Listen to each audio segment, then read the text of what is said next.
దీనిలో 9వ అధ్యాయం రాజవిద్య రాజగుహ్య యోగం. రాజవిద్య రాజగుహ్యం అనే దాని 2வது శ్లోకాలో మన అర్థం చూసాము. ఈ యోగాల பொறுத்தளவு ஈஸ்வர ஞான అని పట్టి ఈ టాపిక్ మన ఈ 6 షట్కం మొదటి షట్కాలో ఏర్కనవే చూసాము. పురుష ప్రయత్నం, కర్మయోగం అనగా దాని 9వ లక్ష్యార్థం, అదావదు ఆత్మ అంటే ఏమి అనే దాని పற்றி చూసాము. అదావదు జీవన్ అనే దాని పற்றி. ఇప్పుడు அடுத்த 6లో ఈ ఈశ్వరుణ్ణి పற்றி మన చూసుకొచ్చాము. ఆ ఈశ్వరంలో ఈ 8వ అధ్యాయం మట్టు క్రమముక్తిని చెప్పింది అనే దాన్ని చూసాము. ఈ ఈశ్వర జ్ఞానం అనే దాన్ని చెప్పేప్పటికి 7వ అధ్యాయం మొదట మనకు ఇంట్రొడక్షన్ மாதிரி అన్ని విడ ఆ టాపిక్ ని బట్టి ఓరளவு பராபிரகிருதி அபராபிரகிருதி ఆ ఈశ్వరునుடைய கீழான நிலையேவி மேலான நிலையேவி మాయా సహితంగా ఉన్నప్పుడు ఎట్టా ముగ్గుణంగల్గా అది పరిమళించును అనేది దాన్ని ఆదిలో చూసాము. ఇప్పుడు அடுத்து వచ్చి దీనిలో ఇదిని ఆ జ్ఞాన విజ్ఞానాన్ని పట్టి ఇంకా క్లియర్ గా మనకు ఎత్తుపోయారు. ఈ జ్ఞానం అంటే ఏమి, విజ్ఞానం అంటే ఏమి, దాన్ని ఎట్లా తెలుసుకుంటున్నాము, ఇది దీనియుடைய మహిమ ఏమి అనే దాన్ని పற்றி 2వ శ్లోకంలో దీన్ని పற்றி தான் నేను చెప్పే అటనేసి ప్రతిజ్ఞ చేస్తారు.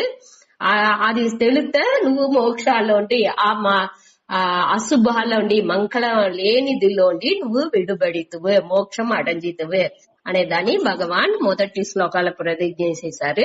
2వ శ్లోకాలో ఆ రాజ విద్య, ఇటువంటి ఆ విద్య, ఆ కల్వి, ఆ జ్ఞానం అనేది వచ్చి అన్ని జ్ఞానాల్లోని రాజా మారి அரசன் மாதிரி ఉండేది, పెద్ద మేలానది. అదే మరి గుహ్యం అనేప్పుడు రహస్యం, అన్నిలోని ఇది వద్దే రహస్యమేనిది. రహస్యం అంటే ఇది ఏం మీన్స్ చేయాలంటే ఇక్కడ మన అరించుకునేది వద్దే కఠినం. అది వచ్చి అదే మన వింటనాలు కూడా అది అంత ఈజీగా పురించిరాదు అందరికి అనేదాన్ని ఇక్కడ రహస్యం, అదావదు ఆழ்ந்த కరుత్తు ఉండేది. దాన్ని మన బాగా ఆழ்ந்து సిందిచ్చే దాన్ని పురించుకుందుకు వెళ్ళవును అనేదాన్ని దాని మూలంగా చెప్పినారు. అనగా పవిత్రం ఇదం ఉత్తమం, ఈ మేలాன ఈ పవిత్రం అంటే తూய்மை చేసే, మనకి అన్ని పొరుట్కల్ని తూய்மை చేసేదాన్ని బయట ఉండే పొరుట్కల్ యూస్ అవ్వచ్చు. కావుంటే ఈ జ్ఞానం వచ్చి ఏం చేస్తుంది, భస్మసాత్ టన్సిద్దా చూసిండాము, అన్ని రోగ ఉండే అழுక్లాని పూరం అది సాంబళాకితుంది. అటువంటి ప్యూరిఫైయర్ ఇది. అన్ని కర్మ బలంగా మనకు వచ్చే పాప పుణ్యాలు అన్ని భస్మ చేస్తును అనేదాన్ని మన ప్యూరిఫైయర్ అనేదాన్ని తూய்மை పడుతువన్ ఆ జ్ఞానం వచ్చి ఎట్టా తూய்மை చేస్తుంది అనేదాన్ని చూసాము. அடுத்தது ప్రత్యక్ష అవగమం.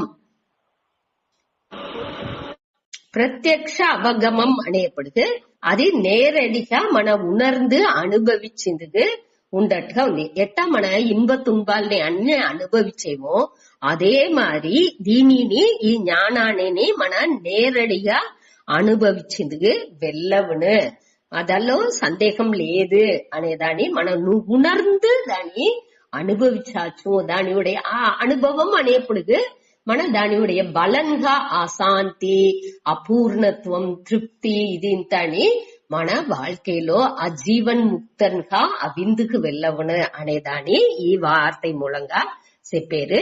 అనగా ధర్మ్యం అనేప్పటికి ఇది ధర్మానికి ఎదురుగా ఏ విధాలోని ఉండనే ఉండదు. ఇది వచ్చి అర్థ ధర్మానికి విరోధంగా ఉండదు అనేప్పటికి అది కష్టంగా ఉన్నా, చేసేదానికి కష్టంగా ఉన్నా దాన్ని అడిగేప్పుడు కర్తం సుసుఖం, చేసేదానికి ఇది వద్దే ఎళిదు. సుసుఖం అంటే సుఖమేనిది.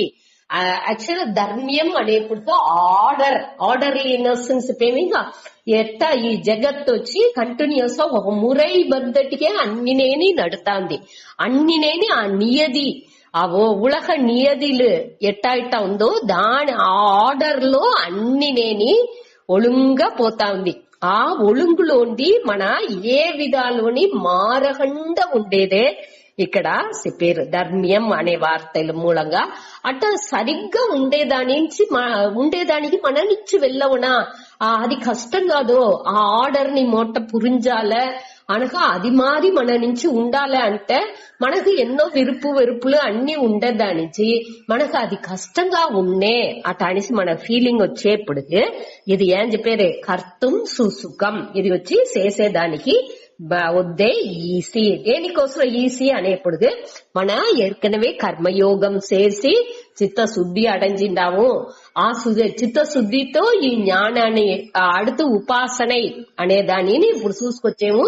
ఆ ఉపాసన మూలంగా చిత్త ఏకాగ్రత అవి ఈ జ్ఞానాన్ని అடைஞ்சేప్పుడు ఆటోమేటిక్ గా మన వచ్చి ఈ ఆర్డర్ ని ఉడిసి మన విలకము మనసు దల్లో స్థిరపడుసును.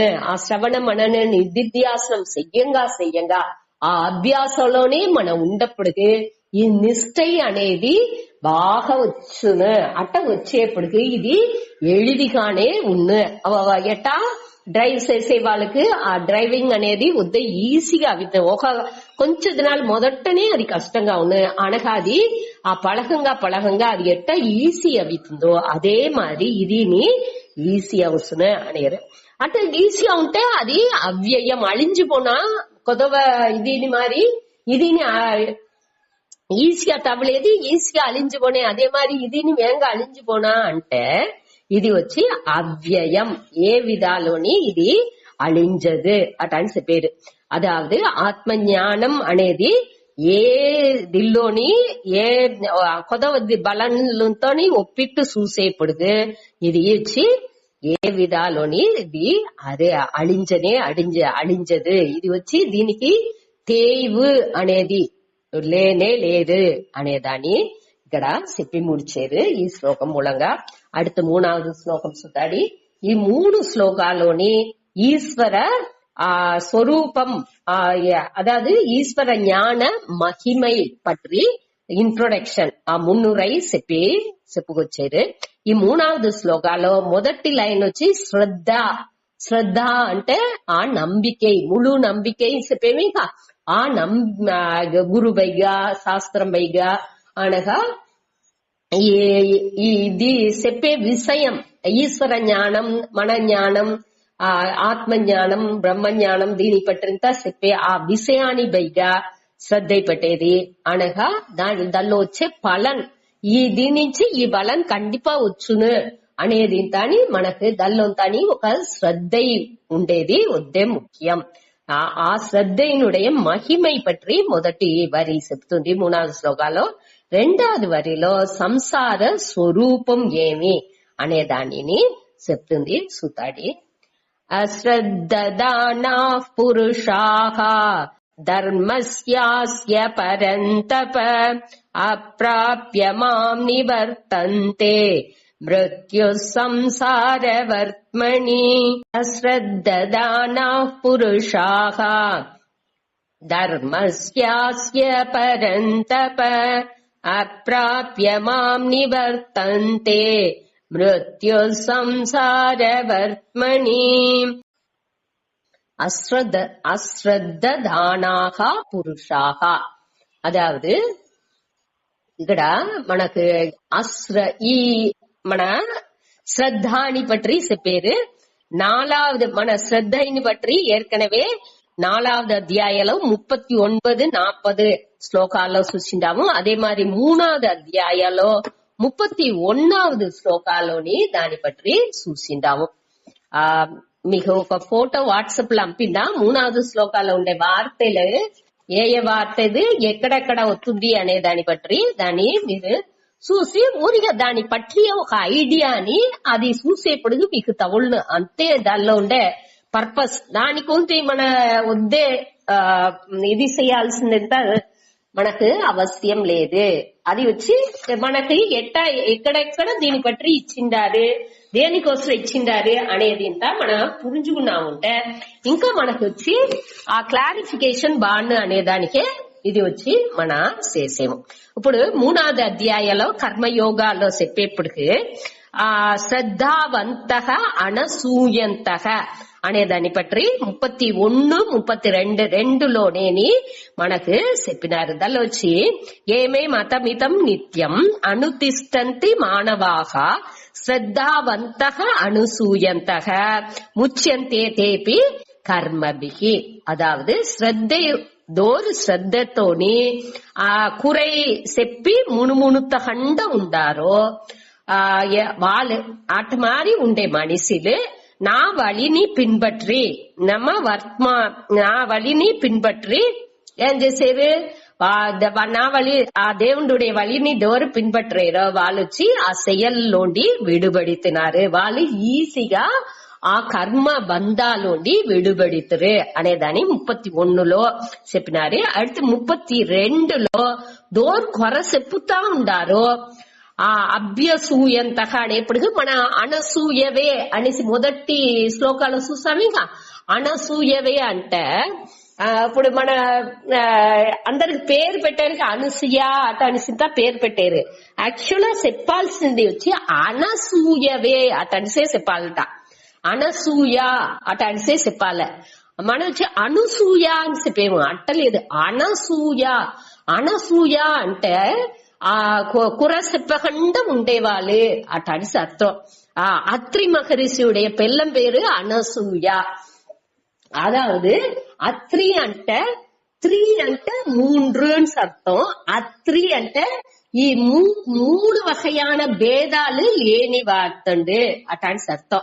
మూడు విధమైన భేదాలు అనేప్పటికీ ఏమేమి ఆ స్థూల శరీరం, సూక్ష్మ శరీరం, కారణ శరీరం. ఈ ఒళ్ళు వచ్చి మనకు తెలిసే ఈ ఒళ్ళు వచ్చి స్థూల శరీరం అనగా రోగ నున్మైగా ఉండేది వచ్చి సూక్ష్మ శరీరం అనగా దానికి నీకు కారణంగా ఉండే ఆ విధై మారి ఉండేది వచ్చి కారణ శరీరం. ఈ మూడు శరీరాల్లోండి విడుబట్టు ఉండేవాళ్ళే అనగా ముగ్గుణాలు చెప్పేవిగా సత్వ రజస్ తమస్. ఈ మూడు గుణాల్లోండి విడుపడిన వాళ్ళని ఆ అట్ట ఒక గుణ ఉండే అతడే ఈ అత్రి మహర్షి. వాళ్ళ మారి వాళ్ళుடைய పెళ్ళం అట్ట దూరం వచ్చి ఈ మూడుని ఉడిసిండారో వాళ్ళు వచ్చి అనసూయ వాళ్ళ పెళ్ళం వచ్చి అనసూయగా ఉన్ను. అదావదు అటంటే ఏమర్థం, వాళ్ళు వచ్చి ఏ దీనికి మునుమునుతగండ ఆ మూడు గుణ శరీరాలు ముగ్గుణాలని ఉడిస్తేనేని అక్కడ మునుమునుపుకో పొలంపేదానికో అక్కడ వాய்ப்பே లేకుండా సకావుతుంది అనేదే అక్కడ మీన్స్ చేసారు. ఆ అత్రి మహర్షి ఇది వచ్చి ఒక సైడ్ మాదిరి స్వామి చెప్పిండారు. సరే బాగుంది మీకు చెప్తాడు అట అని చెప్తా. ఆ అత్రి మహర్షి అనేది అనసూయ అనే వాళ్ళని పట్టి మన చదివేప్పుడు అనసూయ అనేది కురై చెప్పకుండా ఉండేది అనేదాన్ని మన ఈ అధ్యాయాల్లోని మొదట అర్జునుని నువ్వు కొర చెప్పని వాడు దానికోసమే నీకు నేను దీన్ని చెప్పాను అట అనేసి కూడా మన మొదటి శ్లోకాల 9వ అధ్యాయంలో చూసాము. అట్ట ఉండేవాడే ఈ దీని అదావదు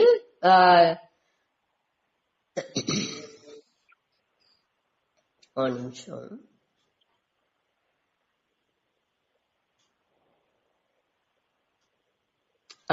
దీనిలో వచ్చి అశ్రద్ధధానాహ అంటే శ్రద్ధ లేనివాడు.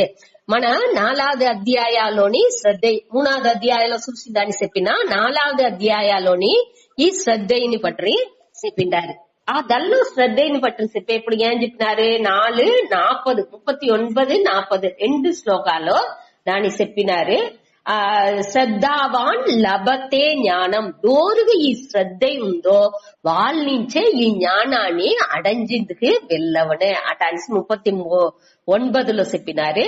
40లో వచ్చి అజ్ఞః చ అశ్రద్ధధానః చ సంశయాత్మ వినశ్యతి. దోరు వచ్చి ఈ శ్రద్ధ లేకుండా ఉండారో సందేహ బుద్ధితో ఉండారో అజ్ఞ అంటే జ్ఞానం లేకుండా శ్రద్ధ లేకుండా సందేహ మనతో ఉండేవాళ్ళు నశ్యతి అంటే అழிంచిపోతురు అనేదాన్ని ఆ 4వ అధ్యాయం 39, 40 రెండు శ్లోకాలు మన చూసాము.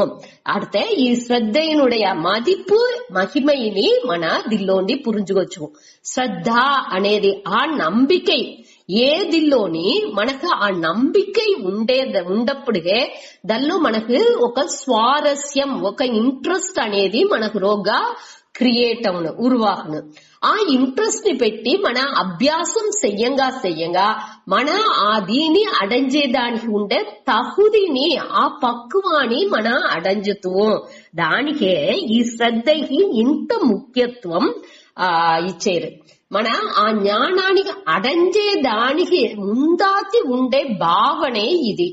ఏ విషయంని మొదట శ్రద్ధ దానిలో ఒక నంబికై పెట్టి దాని మన చెయ్యంగానే మన ఇంట్రెస్ట్ తో దాని స్వారస్యతో దాని ఎత్తి దానికి ఉండే తగుదిలాని మనకు రోగ വളർతంగానే ఆ మనకు ఆ జ్ఞానం మనకు వచ్చును. ఇప్పుడు మన అది ఊరియ బట్టి నడైముறைలో కూడా మన దాన్ని చూడచ్చు. మనకు ఒక నంబికతోని ఇది ఇట్ట చేస్తే మనకి ఇది తగుళ్ళు అట అనేసి ఒక దూరన చెప్పినారు అంటే దాని నంబికతో మన చేసేమేక ఆ నంబికతో మన చేసి దానికి ఆ అభ్యాసం అన్ని చేసేప్పుడికే ఆ బలాన్ని మన అడంజేవు. దానికి ఆ ఎది అడంజాలంటనాலும் దానికి ముందాతి ఆ నంబిక ఆ శ్రద్ధ అనేది వద్దే ముఖ్యం అనేదానే ఇక్కడ పర్టికులర్ గా చెప్పారు. దీనిలో వచ్చి అశ్రద్ధ దానాహ అనేప్పటికి శ్రద్ధ లేని మనిషిలాని పట్టి ఇక్కడ చెప్పారు. ఆ మనిషిలు పురుషాహ అంట మనిదர்கள் దోరు అశ్రద్ధ దానాహ ఈ శ్రద్ధ లేని మనిషిలు ధర్మస్య అస్య ధర్మస్య అనేప్పటికి మోక్ష ధర్మంని ఇక్కడ ఎత్తుకోలే. వట్టి ధర్మం లేదు ఇక్కడ మోక్ష ధర్మం అనేదాన్ని ఇక్కడ మన పురించుకోలే. అస్య ధర్మస్య అనేప్పటికి ఈ ధర్మాలో ఈ మోక్ష ధర్మాలో ఆత్మ జ్ఞానాన్ని తెలుసుకునే ఆ దిల్లో ఇప్పుడు మన మెడికల్ కాలేజ్ పోవాలంటే నీట్ ఎగ్జామ్ రాయాలి. అదేది ఫారిన్ కి ఏదైనా పోవాలంటే దానికి ఉండే ఆ ఎంట్రన్స్ టెస్ట్ ఇంకా ఉంది. ఇంజనీరింగ్ అంటే దానికి ఉండే ఎంట్రన్స్ టెస్ట్ ఉంది. అదే మరి ఇక్కడ వచ్చి ఈ జ్ఞానాన్ని మన జ్ఞానం ఈ ఆత్మ జ్ఞానం మనకి రావలే అంటే దానికి ఉండే తగుదిలు వివేక వైరాగ్యం సత్సంపత్ ముముక్షుత్వం అనే ఆ తగుదిలు అనగా కర్మయోగం చేసి చిత్త శుద్ధి చిత్త ఏకాగ్రత అది అన్ని నేని ఈ వివేక వైరాగ్య సత్సంపత్ ముముక్షుత్వం అనేదిలో వచ్చును. దానిలోనే సమాధానం అనేంత ఉందేక అదింత మన ఆ సమాధి నిలై ఆ ఒరుముగపడుదల్ అనేదింతని దానిలోని వచ్చును. ఆ దీని అన్ని నేని మన అడంజాల అనే దానే ఇక్కడ ధర్మస్య అట అనేది. ఆ ఆత్మ జ్ఞానం వచ్చేదానికి ఉండే ఆ ధర్మం ఆ ఆర్డర్ ఆ నియమం ఏమి చేస్తే ఈ ఆత్మ జ్ఞానం వచ్చునో దానిలో ఆ ఆర్డర్ లో ఆ ధర్మాలో పరంతప తప అంటే ఎరిపవన్ అటని అర్థం. పరంతప అంటే దోరిని ఎరిచేండి ఎదిరిలాని పూర్వం వాండు ఎరిచేవాండు అదావదు వాండు దోరు వాండికి ఎదిరిలే ఉండరు అనేదానికి ఇక్కడ చెప్పారు. ఆ ఎదిరిలు దోరిని ఉంటనాలు వాళ్ళని దాని వాండు ఎరిచును అనేదాన్ని ఇక్కడ అర్జునన్ని చెప్పారు. హే పరంతప అంటే ఎదిరిகளை ఎరిపవనే అటని అర్థం. ఎరిపవనే అశ్రద్ధ దానాహ పురుషాహ ఎట్ట మనిషిలు ఈ శ్రద్ధ లేని మనిషిలు అస్య ధర్మస్య ఈ ఆత్మ జ్ఞానాలో ధర్మస్య అంటే ఈ మోక్ష ధర్మాలో ఈ శ్రద్ధ లేని మనిషిలు ఏం చేశారు? మాం రెండవ లైన్ లో ఉంది. మాం అంటే ఎన్నై నన్ను అప్రాప్య అంటే అడంజహండ ప్రాప్య అంటే అడైదల్ మన పొయ్యి అడంజేది అని అర్థం. ఇక్కడ వచ్చి అప్రాప్య అంటే అడంజహండ దానికి నెగటివ్ ఫామ్. మా ఎన్నై అడయామల్ నివర్తంతే అంటే తిరివి అటాన్స్ అర్థం. మన నివర్తంతే అనే వార్త 8వ అధ్యాయం 21వ శ్లోకాల్లో చూసిండాము. అక్కడ ఏమవుతుంది అంటే తిరిగి వరువది అనేట్గా తిరిగి వచ్చేది రిటర్న్ బ్యాక్ అనేట్గా అవుతుంది. అదావదు వేరే వేరే లోకానికి పోతనాలు వాళ్ళు తిరిగి వచ్చేది నా నివర్తంతే అనేప్పుడు వాళ్ళు తిరిగి వచ్చేది లేదు.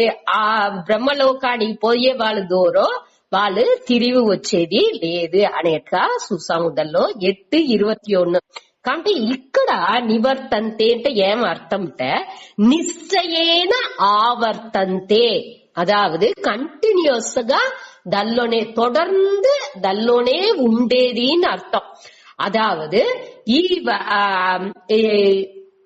ఈ శ్రద్ధ లేకుండా ఉండే మనిషిలు ఏమవేది నన్ను అడంజకుండా అప్రాప్య అనేప్పుడు ఎన్னை అడయామల్ మృత్యు సంసార వర్త్మణి. మృత్యు అంటే మరణం అర్థం. ఆ మరణத்தோடு కూడియ ఆ మరణం అనే ఆ మరణంతో సేరి ఉండే ఆ సంసారం అంటే మనకు ఈ సుఖ దుఃఖాన్ని ఇచ్చేదే సంసారం. ఈ సంసారానికి ఉడయ కడేసి ఆ ఎండ్ పాయింట్ ఏమి మరణం. ఆ మరణంతో సేరి ఉండే ఈ సంసారాన్ని ఆ సంసార వర్త్మణి అంటే పాదైని అర్థం. పాదైలో ఆ పాదైలో తిరిగి దల్లోనే ఉంటూ தொடர்ந்து ఆ మరణ సంసారం అనే ఆ పిరప్పు ఇరప్పు ఆ సుழலுందేగా ఆ పాదలోనే వాండు ఉన్ను దోండు ఈ శ్రద్ధ లేని వాండు నన్ను అడంజకుండా వాండు భగవాన్ని అడంజకుండా ఆ ముక్తికి జీవన్ ముక్తియో వివేక ముక్తియో ఎదినే అడంజకుండా వాండు తిరిగి దిల్లోనే ఒళండుకుంటా ఉన్ను. కొంచెం కూడా మనకి ఆ భక్తి అంటే ఆ శ్రద్ధ లేదిక శ్రద్ధ లేని దానించి ఆ భక్తియో ఎదినే లేని దానించి వాండు ఈ దిల్లోనేని పిరప్పు ఇరప్పు అనే ఆ సులల్లోనేని వాండు తిరిగి ఒత్తా ఉన్ను అనేదే ఈ శ్లోకం మూలంగా చెప్పారు. అదావదు ఇంకొత్తరు చెప్పినదిని అశ్రద్ధ దానాహ పురుషాహ శ్రద్ధ లేని మనిషిలు అస్య ధర్మస్య ఈ మోక్ష ధర్మాలో ఈ మోక్ష ధర్మం అనేప్పటికీ ఈ ఆత్మ జ్ఞానాలో శ్రద్ధ లేని మనిషిలు హే పరంతప హే అర్జున ఎదిరిగలే ఎరిపవనే మాం అప్రాప్య ఎన్னை అడయామల్ నన్ను అడంజకండ మృత్యు సంసార వర్త్మణి ఈ మరణத்தோடு சேரிய கூடிய ఆ సంసార పాదైలో నివర్తంతే தொடர்ந்து ఉండుగునే ఉండు తిరిగి ఆ సుழల్లో దల్లోనే మాట్టుకు వాండు అలంజుకుంటానే ఉండు. ఆ వర్త్మణి అంటే పాదయిల్ మార్గத்தில் అర్థం. ఆ దల్లోనేని తిరిగి పొయ్యుకుంటా ఉన్నే తవర వాండు ముక్తిని అడంజడు ఆ దేవుణ్ణి అడంజకుండా దిల్లోనే ఒళండుకుంటా ఉన్ను అనేది ఈ శ్లోకతో అర్థం.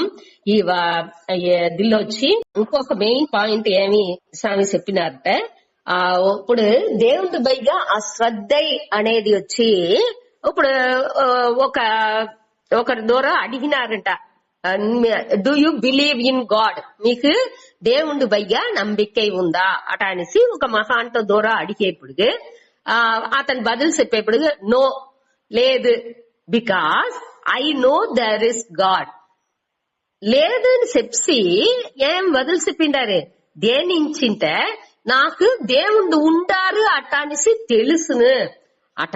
దీనిలోండి ఏమా దీని అర్థం ఏమి అంటే నా దేవుడు ఉండారు అని బాగా తెలుసును నాకు అటాని ఎప్పుడు నా శ్రద్ధ అనేది పెట్టాల్సింది లేదు. జ్ఞానిగా ఉండే వాళ్ళకి ఈ శ్రద్ధ అనేది తేవలేదు. దేనికి అంటే ఆ శ్రద్ధయే జ్ఞానంగా పరిమళించి పరిణామం అవి ఆ పక్వం అవంగా ఈ శ్రద్ధ ఈ నంబికై అనేది వట్టి నంబికైగా ఉండేది అక్కడ జ్ఞానంగా అవిసింది. అక్కడ ఆ జ్ఞానిలతో వాళ్ళు దాన్ని క్లియర్ గా పురించుకున్నారు. పురించిన వెనక నంబికై అనేది తేవలేదు. దేనికంటే అది పురించింది. అదే విద్యాసం. ఆ జ్ఞానానికి వచ్చే ముందాకి ఉండే భావనే ఈ శ్రద్ధై అనేది. ఆ శ్రద్ధై మొదట మనకు ఉండాల. దానికి ఇంత ఎంఫసైజ్ ముఖ్యత్వం ఇచ్చి తిరిగి శ్రద్ధని పట్టి చెప్పారు. ఆ శ్రద్ధై ఉండేదాకా మన దల్లో విరుంబి దాని ఆ செயல்ని వాళ్ళు ఏం చెప్పిండారో దాన్ని ఉண்மைగా చేతు, సిన్సియర్ గా చేతు. ఆ శ్రద్ధ లేనప్పటికీ దానిలో నம்பிక లేకపోతే ఏనో దానో అయ్యో చెప్సారే వెరదోవలేదే అటాన్ని చేతు, లేకపోతే దాన్ని చెయ్యము. వద్ద శుద్ధంగా నம்பிక లేకపోతే శుద్ధంగా చెయ్యము. కొంచెం ఓరளவு నம்பிక ఉంటే ఏం చేస్తాము, చెప్సారు వెరదోవలేదు అట అనిసి చేతము. అదే ఇది నம்பிక ఉన్నది అంటే కండిపా దాని ఎంత శ్రమ ఉంటనాలు దాన్ని చేసి అవ్వాల అట అనేసి ఒక ఇది ఎత్తుకుని ఒక మన సంకల్పం ఎత్తుకుని దాన్ని మన చేసి ముడిచుతాము. ఇదే దీనిలో ఉండే వ్యత్యాసం. దానిచే ఆ శ్రద్ధ అనేది ముఖ్యంగా ఉండాల అనేదాన్ని చెప్పారు. ఈ శ్లోకం మూలంగా మనకు శ్రద్ధైనుடைய మహిమై అనేదాన్ని చూసాము. அடுத்த శ్లోకం 4வது శ్లోకం సుతడి. దీనిలో వచ్చి ఈ 4లోండి 10 దాకా ముఖ్యమైన టాపిక్ ఇక్కడ చెప్పింది పోయారు. ఈశ్వర స్వరూప జ్ఞానాన్ని పట్టి ఇక్కడ చెప్పారు. ఈ 9వ అధ్యాయానికి ముఖ్యమైన టాపిక్ వచ్చి ఈ 4లోండి 10వ శ్లోకం దాకా వద్ద ముఖ్యమైన టాపిక్. దాని వచ్చి మన నిదానంగా సుతాడి. అదావదు దీన్ని పట్టి తెలుసుకుంటే ఉపనిషత్తునుடைய సారాన్ని మన పురించుకోవచ్చు. ఉపనిషత్తులో ఉండే సారాన్ని ఇక్కడ సింప్లిఫై చేసి ఇక్కడ స్వామి చెప్పింటారు. కృష్ణుడు వచ్చి దీనిలో ఈ శ్లోకాలలో ఆ ఉపనిషత్తునుடைய సారాన్ని చెప్పింటారు. దాన్ని మన దీని మూలంగా తెలుసుకుంటాడు. 4లోండి 10 దాకా ఈశ్వర స్వరూప జ్ఞానాన్ని పற்றி చెప్పిండారు.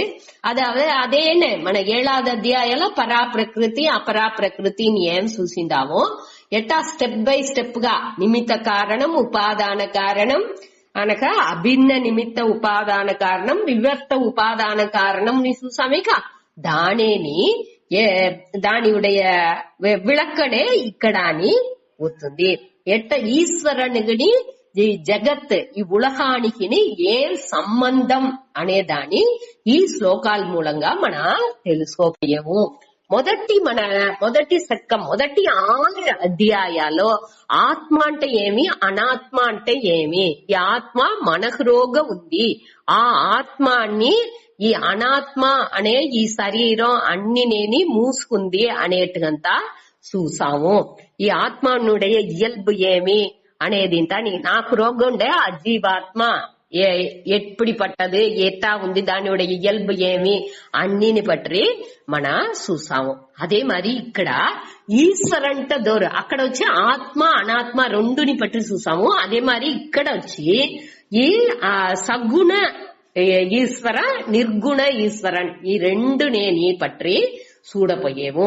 నిర్గుణం అనేప్పటికి ఈ మాయ అనేది దానిలో ఉండదే బట్టి ఏ విధమైన గుణాలు లేని ఆ బ్రహ్మాన్ని పట్టి చెప్పేది. అనగా సగుణం అనేప్పటికి ఈ గుణాలు అన్ని చేరిన ఈ మాయతో చేరిన ఆ ఈశ్వరుణ్ణి పట్టి చెప్పేప్పటికి సగుణం అటనిసి చెప్పేము. ఆ మాయా సహిత ఈశ్వర స్వరూపాన్ని చెప్పేదే ఈ అపరా ప్రకృతి అటనిసి 7వ అధ్యాయాలు చూసినాం. అదావది మాయా సహిత అంటే మాయతోని సేరి ఉండే ఆ ఈశ్వరన్ ఆ ముగ్గుణాలతోని సేరి సత్వ రజస్ తమస్ అనే ఆ 3 గుణాలు సేరి ఉండే ఆ మాయయే ఈ ఉలహంగా పరిణమించింది. అన్ని విధ ఈ పంచభూతాలు అన్నినేని ఈ ముగ్గుణాలు ఉండే మాయలోనే తోండ్రింది అనేది మనం ఏற்கனவே చూసాము. ఆ మాయా సహిత ఈశ్వరునుடைய స్వరూపం ఏమి అనగా మాయ లేకుండా ఉండే ఆ నిర్గుణంగా ఏ విధమైన గుణాలు లేకుండా బట్టి సత్యం జ్ఞానం అనంతంగా ఉండే ఆ సచ్చిత్ ఆనందంగా ఇరుపు ఉణర్వు ఆ ఆనందంగా ఉండే ఆ బ్రహ్మ నిలై అంటే ఏమి అనే దానిని ఇక్కడ మన చూడబోయాం. ఈ రెండు దేవుడుடைய హయ్యర్ నేచర్, లోయర్ నేచర్. అదావదు ఎట్టా మన మొదటి 6 అధ్యాయాల్లో మన ఒళ్ళునుடைய ఈ మన నాన్న అటానిసి నేను చెప్పేనిగా మన చెప్పేమిగా నాన్న అంటే ఈ ఒళ్ళు నుంచేది కీలాన ఆ ఎన్నం. అదే ఇది నన్ను ఆ సచ్చిత్ ఆనంద ఆత్మగా ఎంచేది వచ్చి మేలాన హయ్యర్ నేచర్ నా ఉடைய ఇయ్యల్బు వచ్చి ఇట 2 గాని ఉంది అనేదాన్ని మొదటి 6 అధ్యాయాలు చూసాము. ఈ 6 అధ్యాయాల్లో ఈశ్వరునుடைய ఆ మేలాన నిலை ఏమి, ఇయ్యల్బు ఏమి, కీలాన ఇయ్యల్బు ఆ మాయతో సేరి ఉండే ఆ నేచర్ ఏమి అనే దాని ఆ తన్మైని చూడపోయేము. ఈ రెండుని ఇక్కడ చూడపోయాము. దాన్ని స్టెప్ బై స్టెప్ గా ఎట్టా ఎత్తుపోయేదే అనే దాన్ని చూతాడి. దీనిలో వచ్చి ఈశ్వరుని ఈ ఉలహానికి ఏం సంబంధం, ఈశ్వర జగతోహో సంబంధ కహ. అదావదు ఈ ఈశ్వరునికి ఈ జగత్ ఈ ఉలహానికి ఏం సంబంధం అటనిసి చూసేప్పుడు దానికి ఒక 3 தவறான கருத்துக்கள் பேரு. అనగా 3 స్టెప్ బై స్టెప్ గా మన అద్వైత పరంగా దాన్ని ఎట్టా పురించుకోలే అనే దానిని ఇక్కడ చెప్పపోయారు. దాని మన చూడపోయాము. దాని మొదట ఇంట్రొడక్షన్ గా మొదట 3 తప్పుగా ఉలకాల మన ఎట్టా ఎంచేము అనే దాని మొదట చూసి అనగా సరిగ్గా ఎట్టా ఈ దిల్లో మన ఈ 4வது 5வது శ్లోకం మూలంగా ఎట్టా ఈ దేవుడుடைய స్వరూపం ఈ ఉలకానికి ఈశ్వరుని దేవుడికి ఏం సంబంధం అనే దాన్ని కృష్ణుడు ఏం చెప్పిండారు అనే దానిని మన చూతాడి. అప్పుడు వచ్చి మనకు ఉలకాల అన్నినేని మన వినేది అన్నినే ఏమి ఈ ఉలకం అటాన్ని చూసేప్పుడు దీన్ని படைச்சின வாண்டு ஒகண்டு உண்ணாண்டு அதே ஆ கடவுள் இறைவன் வாண்டு వచ్చి ఈ ఉలకాన్ని పడచ్చినాడు. వాడు ఎక్కడ ఉన్నాడు అనేప్పటికీ వాడి కైలాసాలను వైకుంఠాలను లేకపోతే క్రిస్టియన్ వాళ్ళు చెప్పినట్టుగా స్వర్గ నరకం అట మాదిరింతా చెప్పారు. ఇక స్వర్గాలు పరమపిత ఎక్కడో ఉండారు అట అని సింత. అదావదు పడచేవాండు ఒకడు ఉన్నాడు, ఆ వాండే ఈ ఉలకాన్ని పడచ్చినాడు అట అని సింత చెప్పేమో. ఇది వచ్చి ద్వైత మతం. దీనే ద్వైతం అంటారు. ద్వైతం అంటే దేవుండు అటనిసి తనిక ఉన్మై పొరుల్ అదిని ఉన్మై, ఈ ఉలకం అనేదిని ఉన్మై సత్యంగా రెండునే ఉంది. ఈ దేవుండు వచ్చి నిమిత్త కారణంగా ఉండుకుని ఈ ఉలకాన్ని పడచ్చినారు అట అనిసి చెప్పే ఇది వచ్చి ద్వైతవాదం అంటారు. ఇదే మన వచ్చి అదావదు 2 అనేప్పుడు 2 పైగా ఉండేదో అన్నినేని ఏది గాని ఆ ద్వైతం అంటనేని 1 పైగా ఉంటనేని దాని ద్వైతం అనితారు. సరే, ఇప్పుడు వచ్చి ఈ దీన్ని పొరతలం ఏమి దేవుడు వచ్చి పడచేవాండు, ఉలకం వచ్చి ఇறைவனால் పడக்கப்பட்ட ఒక విషయం అనేట్టుగా మనకు చెప్పారు. அடுத்து దీనిలో దీనిచ్చి ఏం ప్రచన అటనే ఉండిసిపోనేవి బానే ఉంది అంటే ఏం ప్రచనే వచ్చును అంటే దేవుడు అటానిసి ఒకరు ఉండారు. అతనికి వేరేగా ఈ ఉలకం అనేది ఉంది అనేప్పటికీ ఈ దేవుడు వచ్చి ఒక ఎల్లయற்றగా ఒక అదావదు పూర్ణత్వంగా దేవుడు అవరు. దేనికంటే అన్ని దల్లో దేవుళ్ళు ఇన్క్లూడ్ అవ్వాలి కదల్లో. అదావదు ఈ ఉలకాన్ని దేవుడిలోనే అడంగుతనే దేవుడు వచ్చి పరిపూర్ణర్ అన్నిని నీకమర నెరంచి ఉండేవాడు అని చెప్పిందలోను. ఇక్కడ ఏం చెప్పారంటే దేవుడు వచ్చి ఎక్కడో వైగుండాలను కైలాసంలో ఉండారు, అతను అక్కడ ఉండుకుని దీన్ని పడచ్చినారు అటని చెప్పేప్పుడు అదే ఇది దేవుడు వేరేగా ఉండారు, ఈ ఉలకం అనేది వేరేగా ఉంది. அடுத்து దేవుడు వచ్చి ఒక లిమిటెడ్ ఒక ఎల్లైకి ఉట్పట్టవరగా మన చెప్పిస్తున్నాము. ఇప్పుడు మన యాక్చువల్ అద్వైతాలు ఏం చూసేము అన్నిలోని నీకమర నెరంచి ఉండేవాడు దేవుడు అటనిసి చెప్పేము. అట్ట ఉండిందుకు ఇది వాய்ப்பு లేకుండా సకాఫ్ అవుతుంది. దాని నుంచి ఇది తప్పు అటానిసి మన చెప్పేము. ఈ పడైపవన్ పడైకప్పట్టు పొరుల్ అటానిసి రెండుగా ఉండే విషయం అనేది వచ్చి ఈ దేవుణ్ణి నిమిత్త కారణంగా మట్టు చెప్పేది అనేది తప్పు అనేదాన్ని మన పురించుకోలే. ఎట్టా తప్పు? ఇది వచ్చి ఎల్లయట్రదు అనేదాన్ని మన పురింజు దానిలో చెప్పిందికి వెళ్ళవదు. వాడు వచ్చి వైకుంఠాలనో కైలాసాలనో లేకపోతే ఇప్పుడు కృష్ణరంటే కృష్ణరుடைய ఆ ఉలహం ఆ గోపియర్లు అన్ని ఉండే తావుకు అది ఒక ఉలహంగా చెప్పుతారు. అట్ట ఒక్కొక్కరు ఒక్కొక్క ఉలహాన్ని చెప్పారు. అట్ట ఆ తావులో ఆ ఉలహానికి పొసకపోతే ఒకటి ప్రచన రాదు అనేట్టుగా వాళ్ళ సిద్ధాంతం చెప్పారు. అది వచ్చి అది ఆ పడచే మాండి దేవుడు వచ్చి ఆ తావులో ఉండుకొని ఈ ఉలహాన్ని పడచేయండి. అడితే ఆ తావులో మట్టుగా ఆ దేవుడు ఉండారు, ఈ ఉలహాలో దేవుడు లేదు అనేట్టుగా అవసును. ఈ దేవుడు ఎట్టా వితురు కడేస్టా వచ్చే పొయ్యే ఆ ఇదిగా వితురు. అదావదు ఎట్టా మన ఒక పూజ చేసేము అంటే దేవుణ్ణి ఒక వినాయకర్ని ఒక మంజల్ని బాగా కొలచి పిల్లయార్ మారి పట్టి పెట్టేము. ఒక ముక్కోణంగా పట్టి పెట్టి నెల సందర కుంకుమ అన్ని పెట్టి దేవుడా నువ్వు ఇక్కడ దిల్లో రా అట అనేసి పిలిసేము. పిలిచి ఆయన మొక్కి అన్ని ముడిచిన వెనక నువ్వు తిరిగి నీ తావుకు పో అట అనేసి అంపి పెడుతున్నావు. ఇప్పుడు దేవుణ్ణి ఆయారాం గయారాం వచ్చే రమ్మని చెప్పి అన తిరిగి పొమ్మని వేరే చెప్పితున్నాము. మనం మొక్కేప్పుడు దాన్ని రండాని పిలిచేము, అనకు తిరిగి దాన్ని మొక్కి ముడిచి పోసురండా అని అంపి పెడుతున్నాము. వాడు పెర్మనెంట్ గా ఉండేందుకు వెళ్ళవలేదు అక్కడ. అట్టానే ఇప్పుడు అది వచ్చి ఎల్లైకు ఉట్పట్టదుగా ఉండేదానించి దాని మన తప్పు అటానిసి చెప్పేము. ఇప్పుడు అడుగుదిలో విశిష్టాద్వైతాలో ఉలహం వచ్చి దేవుడుடைய ఒక అంగం ఒక అంశం అనేట్టుగంతా చెప్పుతారు. ఈ ఉలహం వచ్చి దేవుడుடைய ఒక అంశం, అదే విశిష్టాద్వైతం. విశిష్ట అద్వైతం అంటే ఒక స్పెషల్, అదావదు ఈ ఆ అద్వైతాలోని ఇది ఒక స్పెషల్ టైప్ అట అనేసి చెప్పారు.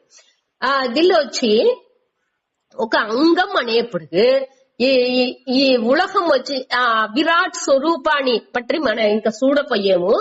ఆ విరాట్ స్వరూపంగా ఈ ఉలహనేని ఈ కోల్ ఈ విశ్వ ప్రపంచం ముಳುసునేని సూర్య చంద్రుని వచ్చి ఆ విష్ణువుకి వచ్చి 2 కన్నులే అట అనిసింత మన శ్లోకాల్లో సూతు అన్ని నేని ఈ విరాట్ స్వరూపంగా మన కన్నుకు తెలిసే ఈ ప్రపంచం ముಳುసునే ఆ దేవుడుடைய స్వరూపంగా దానిలో వర్ణించుతురే.